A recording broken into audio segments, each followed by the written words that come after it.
comienza Noticias 13.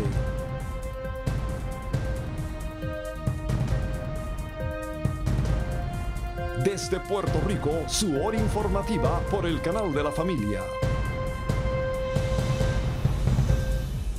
¿Qué tal, amigos? Buenas noches, bienvenidos a Noticias 13, su hora informativa. Buenas noches, Yarimal Marrero. Buenas noches, José Ángel. A continuación, los titulares más relevantes el día de hoy.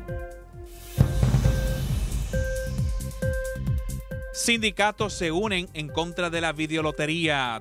Truenan contra el gobierno por buscar quiebra total. Senadores exigen información sobre ACES. Secretario de Educación defiende presupuesto de esa agencia. Internet y religión, una combinación ganadora. Esto y más en esta edición estelar de Noticias 13. Gracias por estar con nosotros. Un grupo de sindicatos que representan a miles de empleados alertaron al país del caos que podría provocar el proyecto de la llamada videolotería. A continuación, el informe. Noticia del día. Durante el día de hoy, diversos sindicatos del país se unieron frente al Capitolio para expresarse en contra de la llamada videolotería, y es que existen diversas posibilidades para precisamente no afectar al sector del turismo y las máquinas ya establecidas de entretenimiento para adultos, pero recibir más fondos. Sale a relucir que fue un grave error del Estado eliminar la patente nacional sin tener algo a cambio para continuar con los recaudos ya pronosticados. Aquí se eliminó la patente nacional y no la han sustituido. ¿Por qué la eliminaron sin tener una alternativa viable? Aquí los incentivos industriales que le dan a las corporaciones no se ha tocado tampoco eso. ¿Por qué las corporaciones, que muchas de ellas pagan 2%, 3% de contribuciones y algunas no pagan nada, por qué no se tocan esas corporaciones? Y es que realmente lo que hace falta en Puerto Rico es una reforma contributiva en la que todos aporten sin importar la clase social, siempre y cuando la clase pobre del país no sea más pobre y la clase trabajadora tenga algún alivio contributivo, algo que parece no va a ocurrir por buen tiempo. Es que Puerto Rico necesita una verdadera reforma contributiva donde no se descarte, o sea, que sea progresiva, pero que no se descarte ningún sector que aporte, que tenga que ver principalmente que los sectores con mayores recursos económicos, principalmente corporaciones foráneas y otras empresas puedan aportar proporcionalmente de sus ingresos a una situación de crisis económica como la que vive Puerto Rico. Los recientes cambios que ya se han pronosticado, lo que va a afectar no es solo a los empleados del gobierno, sino también a los del sector privado. También se está llevando por el medio compañeros trabajadores del sector privado, que son los compañeros de los casinos, que se van a ver afectados porque van a perder su empleo. Y aquí no se trata entonces de que sea una cosa pública o una cosa privada. Se trata de que las acciones del gobierno, en este caso particular, no, para darle beneficio a una compañía en particular, no importa qué tipo de trabajador se va a llevar por el medio. Existen alternativas que lograrían mejorar los recaudos del Estado sin tener que afectar la industria de los juegos de azar que la compañía de turismo ya supervisa. Al día de hoy, la compañía de turismo no ha hecho nada para hacer cumplir la ley 77. ¿Por qué no emplazan al secretario de Hacienda y le dicen que le someta un recurso a la compañía de turismo, un mandamus que obliga a la compañía a cumplir con la ley 77? Desde el Capitolio, Jan Osorio Tolinchi, Ixa Chacón y José Ángel Cordero. Política.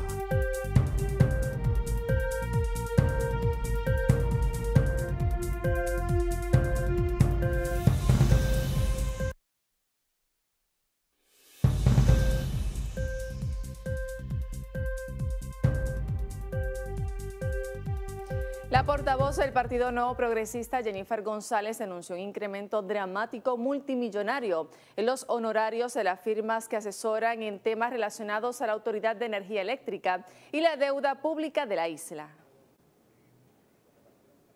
Para el Partido Nuevo Progresista en la Cámara de Representantes estaba clara la intención del primer ejecutivo Alejandro García Padilla y su equipo económico, sencillamente gestionar la quiebra total de Puerto Rico. Así lo denunció la portavoz del PNP en la Cámara, Jennifer González. La realidad es que el gobierno estatal pagó cabilderos, su color que estaba a favor de ese proyecto, para enmendarlo, ir más allá de lo que el proyecto dice, y en lugar de tomar las corporaciones, buscar una quiebra de todo el gobierno de Puerto Rico. Eso no lo tiene ningún estado.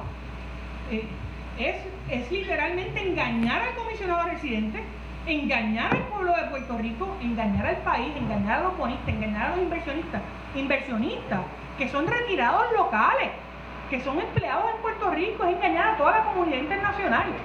Y esa gestión paga con fondos públicos.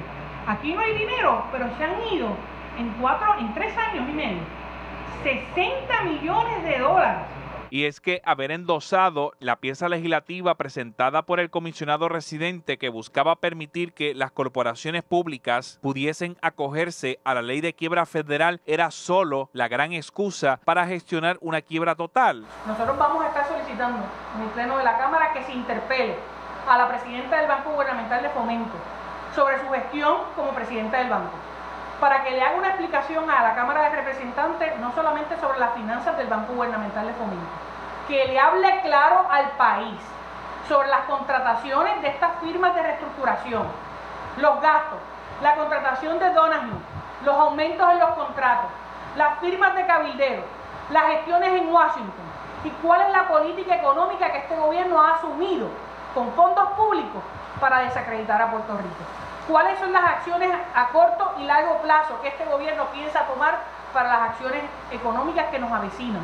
Si esas incluyen el cierre gubernamental y cómo se va a manejar ese impago que se visualiza en las próximas semanas. Según reveló la líder estadista, los aumentos millonarios a los cabilderos del gobierno incluyen unos 4.1 millones de dólares adicionales a una de las firmas para la cual labora Lisa Donahue, principal oficial de reestructuración de la Autoridad de Energía Eléctrica, otros 4.6 millones a un bufete adicional y 1.7 de aumento al bufete que asesora al gobierno en la reestructuración de la corporación pública. Desde el Capitolio, Jan Osorio Tolinchi, Irán Delgado Vélez y José Ángel Cordero. La Junta de Gobierno del Partido Popular Democrático acogió por mayoría de votos los nombramientos de Jorge Colbert Toro como secretario general y comisionado electoral alterno de la Pava. Unos 20 miembros de la Junta votaron a favor de los nombramientos de Colbert Toro en el referéndum telefónico. 2 se abstuvieron y 6 no contestaron, informó una fuente de la colectividad política. Corresponde ahora que luego de finalizada la votación en el día de hoy, el gobernador y presidente del PPD, Alejandro García Padilla, ratifique a Colbert Toro a la Secretaría de la Pava. Ya el mandatario nombró al ex representante como comisionado electoral alterno, según informó temprano en la mañana el comisionado electoral de esa colectividad, Guillermo San Antonio Hacha. Yarimar. 2 senadores del Partido Nuevo Progresista mostraron preocupación con el uso de fondos en la Administración de Seguros de Salud de Puerto Rico, así como la supuesta falta de interés de la mayoría legislativa popular en el Senado para requerir información más certera sobre aspectos financieros de la agencia. Escuchemos el informe. El liderato del Partido Nuevo Progresista en el Senado, a través de su portavoz Larry Selhammer y el portavoz de dicha colectividad, la Comisión de Salud, Ángel Chayán Martínez, señalaron que ese cuerpo se negó a aprobar una petición de ambos legisladores en la que requerirían información actuarial sobre el costo de los servicios de salud en Puerto Rico. Todo esto sobre el impacto que tendría la reducción del Medicare Advantage y el fin del Obamacare y su aplicación en la isla. En primer lugar, es que ante la ausencia de financiamiento y de liquidez de ACES en estos momentos, haya incumplimiento con los proveedores y los proveedores recorten el servicio bajo el programa Mi Salud en Puerto Rico. En segundo lugar, como consecuencia de ese recorte del 11% del Medicare Advantage, va a aumentar o incrementar los costos del programa de Mi Salud para poder absorber esa población o en su consecuencia sacar vida del beneficio de del programa Mi Salud. Y en tercer lugar, anticipo que la próxima administración, en el 2017, se va a encontrar con un escenario en donde los fondos del Obamacare van a estar agotados. Y eso trae dos problemas, que va a incrementar de forma dramática la asignación de fondos del presupuesto general al programa Mi Salud, y a su vez el Fondo General posiblemente reciba cerca de $2.000 millones menos si los 4% de la foránea no se reconocen con una extensión. Y aunque se desconoce realmente cómo podría financiarse la operación del plan de salud del gobierno, y mucho menos cuál sería la propuesta del Estado para enfrentar estos cambios. Para nosotros poder hacer algún tipo de ejercicio fundamentado, sustentado, ¿por qué se niegan? Y entonces yo necesito la explicación de esta administración. ¿Por qué se incrementa el desembolso del Obamacare en una forma pero totalmente dramática, que es la tabla que ustedes tienen ahí? Según explicó Larry Selhammer, al igual que Ángel Chayán Martínez, se trata de verificar de dónde se va a nutrir el plan de salud del gobierno para poder costear los cambios que está enfrentando dicho plan con las reducciones ya propuestas y aprobadas de fondos federales. Esto dejando que Puerto Rico, en comparación con los demás estados, es el territorio más pobre en recursos destinados a la salud. Este servidor le envió una misiva a la Secretaría de Salud Federal y ella nos contestó a través de su portavoz, del director asociado regional de salud, el señor Michael Meléndez, una carta con una tabla especificando cómo se han utilizado los fondos federales para aquí en Puerto Rico y la forma dramática en que esos fondos, que se supone que duren hasta el 2019, no los tengamos disponibles, y mucho menos hasta el 2019, antes del 2019.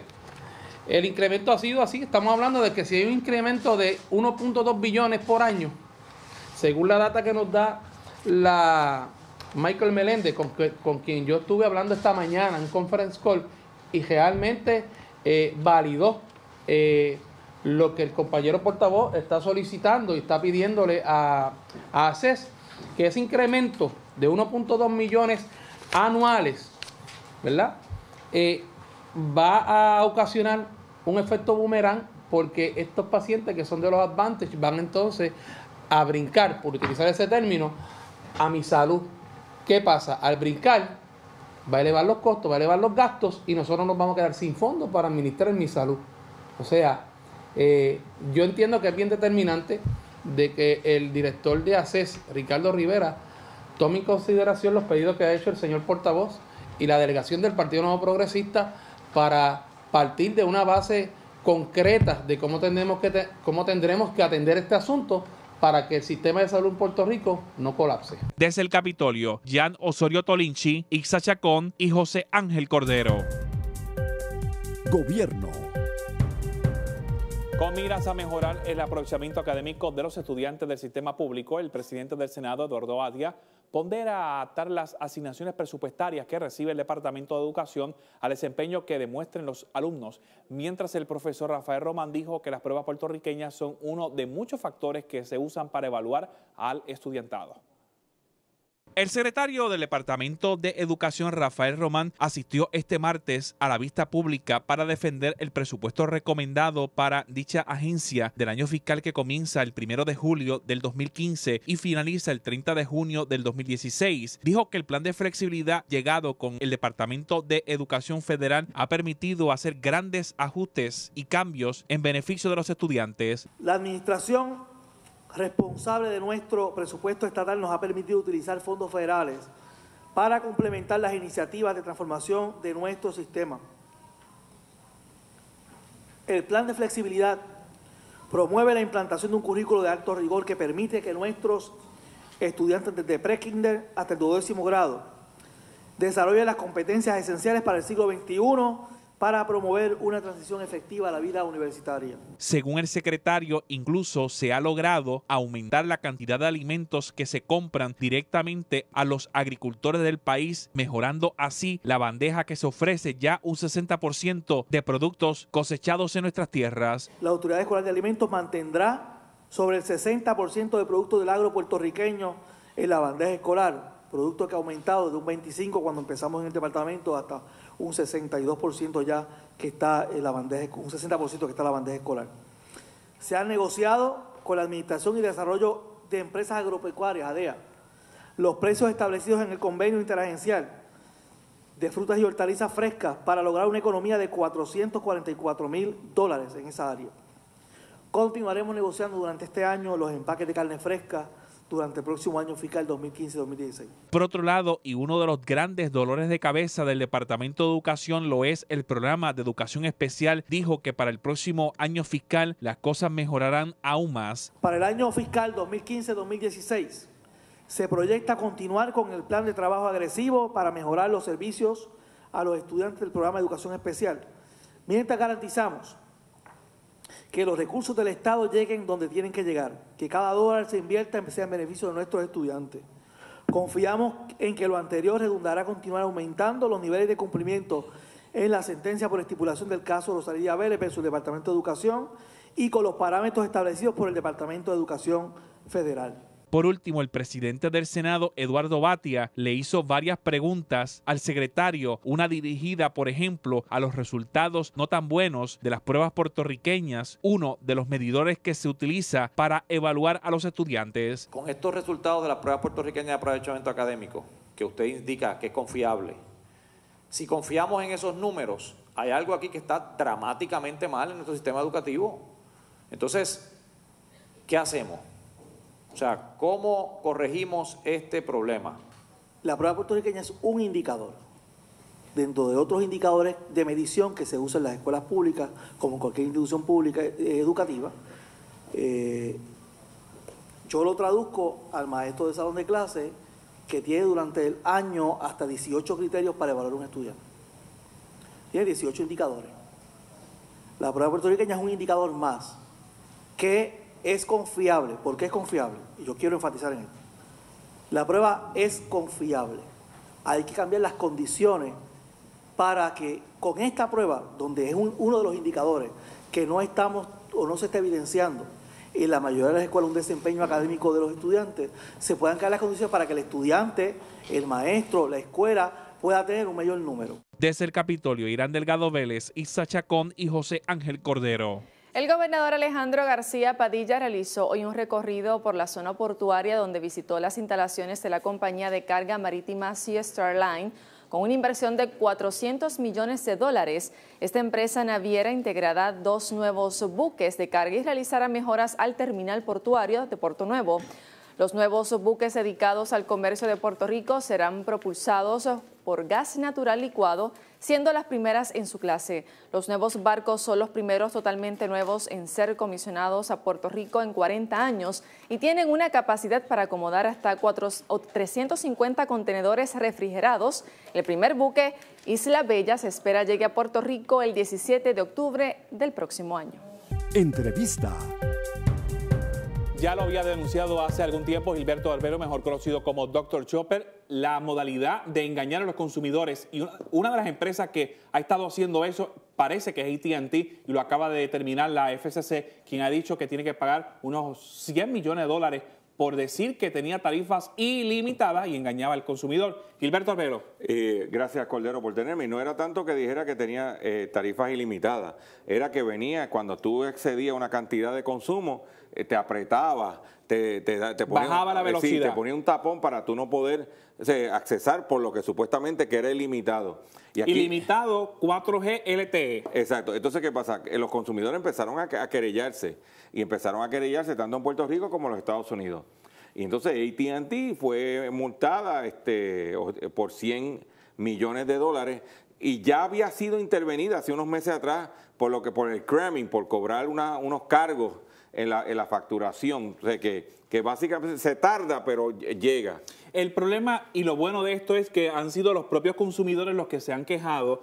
han formalizado estos documentos que requiere la FCC, han investigado y dice uno de las personas miembros del comité de la FCC que tiene evidencia robusta en contra de la empresa. Sí, porque tú te lees el comunicado, pero el comunicado te resume, pero cuando tú vas a las declaraciones y exposiciones de los comisionados de la FCC y lees por qué ellos votaron a favor, porque eso es como un comité y de diferentes comisionados, designados por los diferentes partidos políticos. O sea, hay 2 que son republicanos, o ponle que sean 2 que son demócratas, lo que sea, la composición. Y esa gente unánimemente, prácticamente dijeron, mira, es que no hay más, o sea, estafaron a los consumidores. Otra empresa había dicho, voy a transar por unos 49 millones, tenga los 49 millones, no quiero ir a los tribunales y se acabó con esto. Pero AT&T dice que va a apelar a la decisión. Sí, porque AT&T tiene la virtud de que como tiene tanto dinero, pues va a apelar y va a buscar la forma de cabildear como lo ha hecho. Pero yo entiendo que no va para ningún lado porque la presión de los consumidores, y si tú te oyes los planteamientos de los candidatos de los partidos políticos que están todos en Estados Unidos, los precandidatos, están hablando de la cuestión de que la clase media, el consumidor. O sea, que definitivamente la evidencia es muy robusta. Lo que van es a dilatar el proceso, unos abogados factural, pero a la larga eso es lo que hay. AT&T tiene tanto dinero, al parecer, que regaló unos cuantos miles de millones de dólares a T-Mobile solamente por hacer una oferta y no llegar a un acuerdo. Creo que esos fueron 2.700. Sí, porque había una cláusula que si no le aprobaban la compra, ellos tenían que pagar por unos costos. Pero ahora mismo salió hoy que la gente de cable de Comcast, Estados Unidos, quiere hacer una oferta por T-Mobile. Porque ya hay que recordar que AT&T adquiere a DirecTV. Por otro lado, se estaba hablando de que la gente de Dish Network estaban detrás de T-Mobile, entonces vino Comcast para robarle el tiro y está haciendo... y Comcast son los dueños de Telemundo, NBC y Universal. Y tienen el sistema de cable más grande de los Estados Unidos. Hay, entre otras cosas, que quisiera hablar con ustedes relacionado a los dinares. Hay una página de internet para brindar una información. Mire, es bien importante, y me alegro que me hayas invitado esta tarde a tu noticiero, y es que el gobierno federal, en este caso el FBI, ha creado un formulario específicamente para las víctimas de los dinares de Irak. Vamos a poder ver en pantalla el formulario del FBI, donde usted va a cumplir y llenar ese formulario, ¿ok? Es importante que usted lo llene porque si usted está inscrito, da una información, está inscrito, cuando los federales incauten, embarguen propiedades de esta gente, de ese dinero, ellos designan como un albacea para coger ese dinero que hayan incautado y dividirlo proporcionalmente de las víctimas. ¿Qué quiere decir eso? Que si tú invertiste $1 y pues a lo mejor no pierdes el dólar, pierdes 80 centavos, 60, dependiendo de lo que se capture. Ya en Estados Unidos, el que le suplía los dinares al que fue allanado aquí, básicamente le incautaron 3 aviones, 2 Mercedes-Benz, una mansión de $6 millones, 2 o sea, le incautaron. Algo se va a recuperar. Y no tanto eso, y es importante porque el de aquí le compraba allá. Del dinero que capturen allá, puede que proporcionalmente toque algo a los consumidores. Tiene que hacerlo. Si no tiene internet, va a ver en pantalla el teléfono donde usted puede llamar al FBI y dar esa información. 877-236-8947. No llame a contarle la historia de su vida. Usted le va a decir cuánto compró, dónde lo compró, cuál fue el método de pago que utilizó y algunas otras preguntas que le hagan. No le digan que una revelación que le dijo, ellos no tienen tiempo para eso. Pero llame ahora. Hay más de 500,000 de personas que cayeron en este esquema. Tienen que llamar. Si no, lo perdiste todo. Gracias por estar con nosotros. Esperamos verlo pronto aquí en Noticias 13. Así será. Mesa Redonda.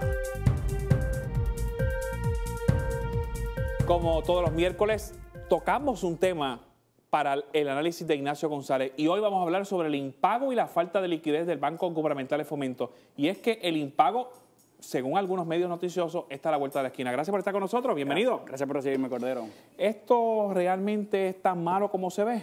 Bueno, yo creo que lo que está ocurriendo actualmente, estábamos escuchando que venía el lobo, venía el lobo, y el lobo está llegando. El lobo llegó. Hay que ver esto en 3 perspectivas o 3 puntos importantes. Primeramente, el gobierno se choca con la pared de la verdad o de la realidad. Desde que se cogió aquella emisión, no sé si recordarás, de la de 3.500 millones con que se abrió el cuatrenio, que de hecho fue en descuento, se cogieron 3.500 millones prestados, pero le dieron solamente 2.000 y pico al gobierno. Se compraba tiempo, ¿verdad? Se le daba un espacio al gobierno, se le daba una liquidez y le daba una vida. Pero muy bien se sabía desde aquel momento que en algún punto se requeriría un dinero para añadirle liquidez al gobierno. Ese dinero se esperaba recaudar a través de la emisión de 2.900 millones con la crudita. Al parecer las condiciones que le exigían los bonistas y los mercados a Puerto Rico eran de tal magnitud o de tal desigualdad que el gobierno no se vio en la posición de hacer esa emisión y ahora se ve evidentemente sin los fondos para operar, y lo que se está posiblemente discutiendo es un cierre parcial del gobierno y un impago que tiene unas ramificaciones. Eso como primer punto. Ahora, hay otros dos puntos que creo que son importantísimos que hay que señalar, que es la responsabilidad que tienen los Estados Unidos en este asunto sobre Puerto Rico. No podemos olvidar que Puerto Rico es un territorio y, como muy bien señalan algunos, una colonia. Y por otra parte, el qué hacer, o sea, porque sí hay cosas que podemos hacer y que debemos hacer. Yo creo que lo que ha ocurrido ahora recientemente en Nueva York, con la parada y con la protesta, que han movido unas fichas en Washington, debe ser una llamada a salud. Correcto, pero lo importante y por lo que lo menciono es porque a raíz de esas protestas que se dieron de puertorriqueños en Nueva York, la Casa Blanca se movilizó. Por lo tanto, eso podría ser una futura herramienta del pueblo de Puerto Rico, diciéndole a los puertorriqueños que están en la diáspora, necesitamos su ayuda, vamos a movilizarnos y vamos a mover a los políticos allá. O sea, hay que actuar. Lo que pasa también es que se da en el escenario en que el comisionado residente buscaba que Puerto Rico aplicara a la quiebra federal por lo menos las corporaciones públicas, entre estas la Autoridad de Energía Eléctrica y tal vez la Autoridad de Carretera, pero parece que la gestión que estaba haciendo el gobernador era de una quiebra total. Bueno, y eso fue lo que dejó entrever y lo afirmó durante el día de hoy. Bien difícil que sea una quiebra total por lo que dice nuestra Constitución. Exactamente. Nuestra Constitución no permitiría que ocurra una quiebra total. De hecho, en el artículo 6 de nuestra Constitución se establece una cadena de mando en cuanto a quién sería o a quién se le pagaría, ¿verdad? Y los primeros que se le pagaría sería a los bonistas. Claramente esos son los General Obligations o los famosos GOs, que son unos bonos específicos que más o menos estamos hablando de 15 o 20 mil millones. Por lo tanto, no puede hablar el gobernador en propiedad de una quiebra total porque la Constitución se lo prohíbe. Así que parece que sobre este tema tenemos que hablar la próxima semana también. Darle un poco más de discusión. Yo creo que es un tema en el que tenemos que profundizar. Yo creo que es un tema importantísimo. Es una realidad el impago o el posible impago, ¿verdad? Se ve a todas luces que el gobierno se está quedando sin recursos y que evidentemente es una realidad política e histórica. Y planteo, y por eso te traje aquí el tercer punto, que tenemos que movilizarnos y tenemos que hacer algo, porque no es permitir que el país se nos venga encima o que la historia nos pase la cuenta y no hacer nada. Y además estaremos bien cerca de la aprobación del presupuesto. Gracias por estar con nosotros. ¿Cómo no? Esperamos que se apruebe la semana que viene. Claro que sí. Continuamos con más de Noticias 13.